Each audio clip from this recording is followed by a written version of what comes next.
soir un petit débat de fond sur la question de la précarité énergétique. Alors, juste un point préalable, parler de la précarité énergétique, c'est un petit angle sur des questions autour de la pauvreté, en réalité, autour des questions de l'énergie, y compris la question de la production d'énergie.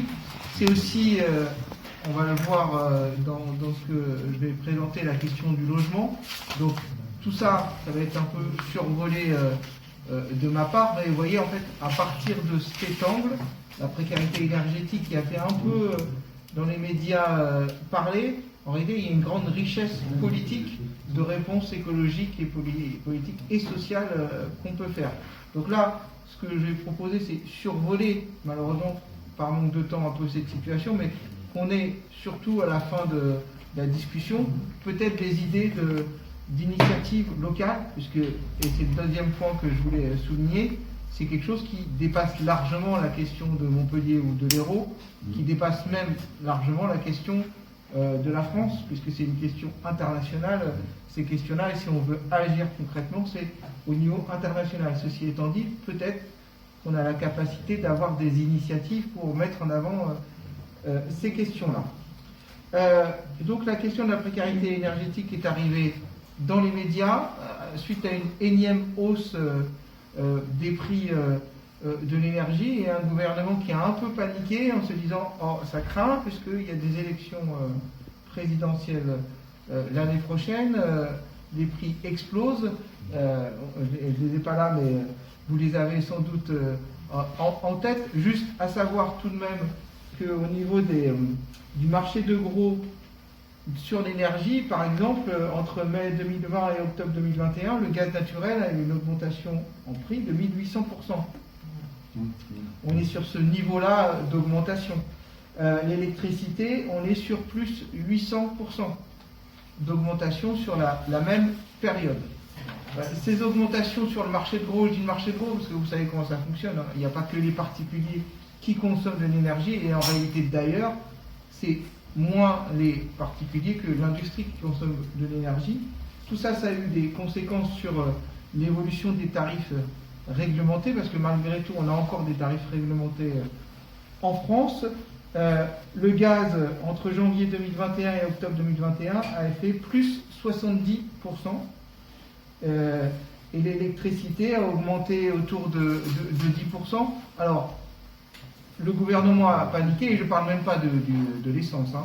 Le gouvernement a paniqué, sa réponse a été de dire on va geler les prix de l'énergie. Ceci étant dit, le gel, il y a deux éléments. C'est un, il a lieu après l'augmentation, ce qui est magnifique. Et deux, ce gel s'arrête juste après l'élection présidentielle, puisque après c'est bon, il n'y a plus de raison de paniquer, on peut attendre 5 ans pour réagir. La deuxième réaction du gouvernement, ça a été de faire un chèque énergie de 100 € pour les personnes qui sont en dessous du revenu médian en France. Revenu médian, on pourrait avoir une grande discussion sur ces questions-là. À savoir avant de développer un peu toutes ces questions-là, qu'il existait déjà des fonds d'aide pour les ménages. Il existe ce qui s'appelle le Fonds de solidarité logement, le FSL, distribué par les départements. En 2019, ça représentait 22 millions d'euros. Alors ça paraît énorme, mais 22 millions d'euros, on parle pour toute la France. On parle potentiellement pour l'ensemble des ménages de France, pour peu qui bénéficient. Donc en fait, c'est pas grand-chose. Les départements ont tout loisir de diffuser ce fonds selon leurs propres règles. Ce qui fait que certains départements font le choix de gros versements pour certains ménages, d'autres départements font le choix de versements moindres, mais pour plus de ménages. Vous voyez le genre de logique, on a affaire en fait à des enveloppes fermées, où de fait c'est une répartition d'une forme de pénurie énergétique et d'argent auprès des ménages. C'est pas non plus la réponse et la solution, mais à savoir ce qui existe. Par exemple, le Nord et le Puy-de-Dôme sont plutôt sur des montants importants, donc sur très peu de bénéficiaires, alors que le Cher et la Nièvre, hein, j'ai vu ça, sont plus sur des montants plus faibles. Sur l'Hérault, on est sur cette logique-là, des montants plus faibles répartis sur beaucoup de personnes. Vous pourriez. Oui, alors je vais et après on pourra échanger sur tout ça. Donc on est sur un truc médiatique où la réponse elle est juste il y a des élections derrière, il faut que ça et qu'on arrête d'en parler. J'ai dit que cette question-là c'était la question de la pauvreté. La définition c'est très clairement la précarité énergétique qui peut avoir un accès normal et régulier aux sources d'énergie permettant de répondre aux besoins vitaux de base. C'est une précarité qui aggrave les pauvretés déjà existantes, puisque les factures impayées aggravent encore les dettes des personnes concernées. Ça aggrave aussi les questions de santé. C'est une grande richesse cette question-là, malheureusement, puisque avoir une précarité énergétique, pas être en capacité de payer pour son énergie juste le chauffage chez soi, ça engendre, et vous imaginez bien, malheureusement, bronchite, maladies respiratoires, etc. En gros, selon l'INSEE, et c'est un chiffre qui est quand même très impressionnant, selon l'INSEE, un ménage sur 5 est en situation de précarité énergétique en France. Ça fait plus de 12 millions de personnes en France.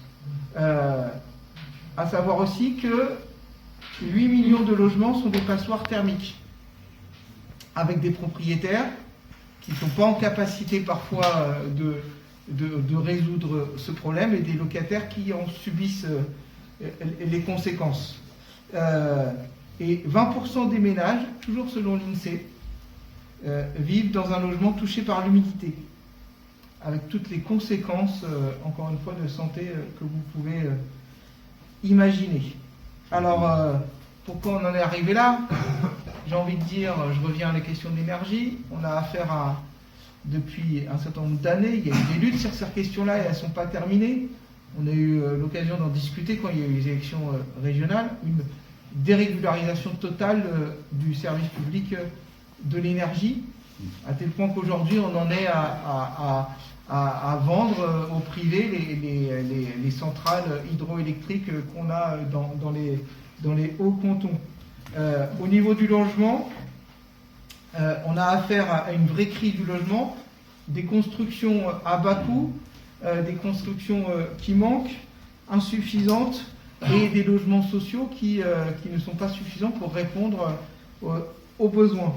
Évidemment, les politiques publiques d'austérité, puisque les subventions, les 22 millions d'euros dont je parlais tout à l'heure, c'est de l'austérité. On ne peut pas imaginer très sérieusement qu'en sortant 22 millions d'euros, on va répondre à la question de la précarité énergétique. Et évidemment, des questions politiques de fond en termes de gestion de base, l'absence de mesures d'encadrement des loyers, par exemple, du prix de l'électricité et du gaz, et in fine, l'absence d'investissement sur les logements, sur l'énergie, etc. Le gouvernement, c'est pas d'aujourd'hui qu'il panique, puisque la pauvreté est une vraie problématique en France, même si, d'ailleurs, une remarque, hein, on n'utilise pas le mot pauvreté, on n'utilise plus le mot pauvreté dans les médias et dans la bouche des politiques. On parle d'inégalité sociale, ce genre de terminologie pour masquer un peu la question. En tout état de cause, la pauvreté qui était censée être une priorité de la part du gouvernement actuel a abouti en fait à une baisse des mesures et des aides pour la rénovation thermique des logements, par exemple, ce qui est d'une grande logique. Donc, que faire, comme dirait l'autre?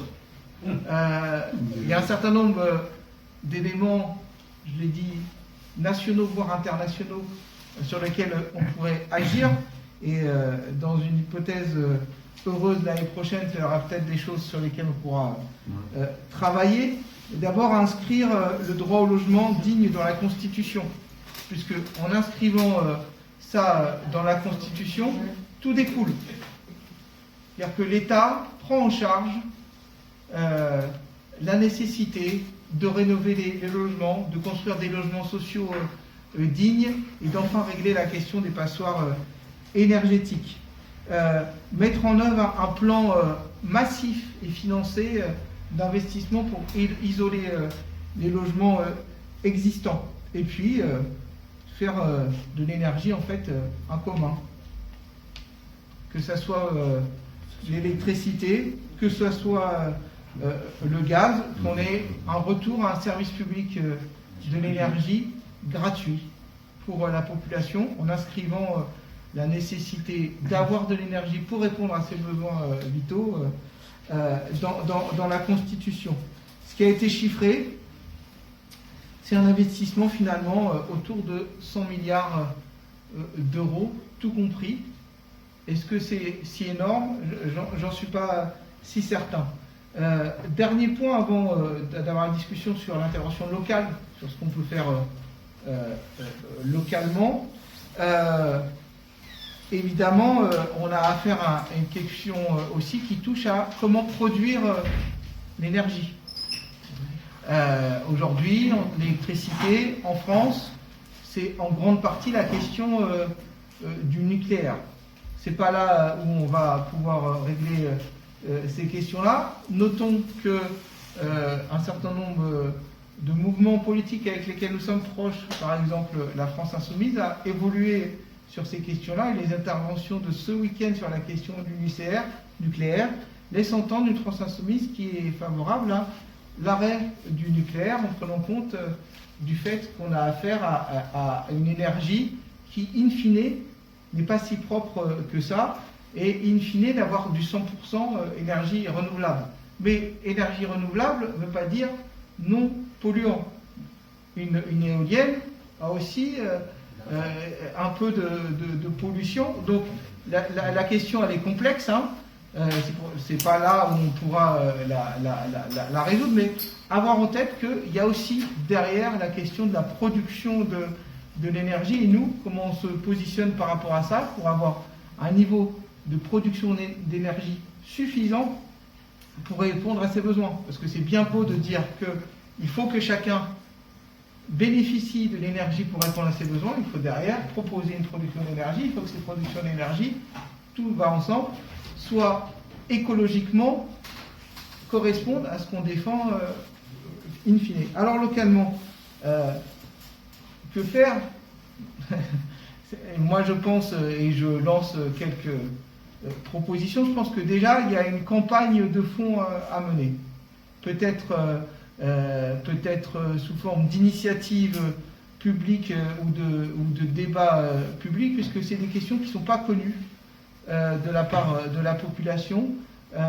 Peut-être aussi se rapprocher d'associations sur Montpellier qui luttent contre la pauvreté et se rendre compte et faire avec elles un travail sur ces questions de précarité énergétique, parce que c'est une entrée pour avoir un travail politique avec ces populations-là et avec ces associations. Alors, et in fine, alors on ne tient pas la mairie de Montpellier, ni la métropole, et encore moins le département, mais il y a aussi des batailles politiques par rapport aux politiques qui sont menées à ces niveaux-là. Comment la métropole et la ville de Montpellier rénovent ses logements sociaux, avec quel financement et pour qui?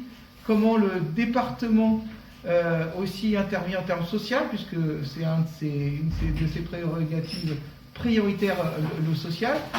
Ce que j'ai dit tout à l'heure, hein, sur les 22 millions d'euros nationalement, comment on peut gagner que cette enveloppe monte, etc.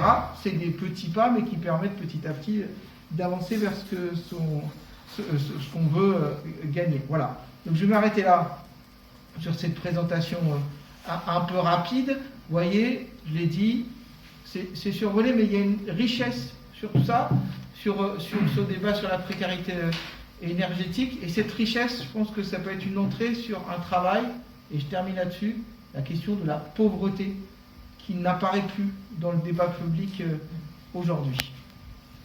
Merci.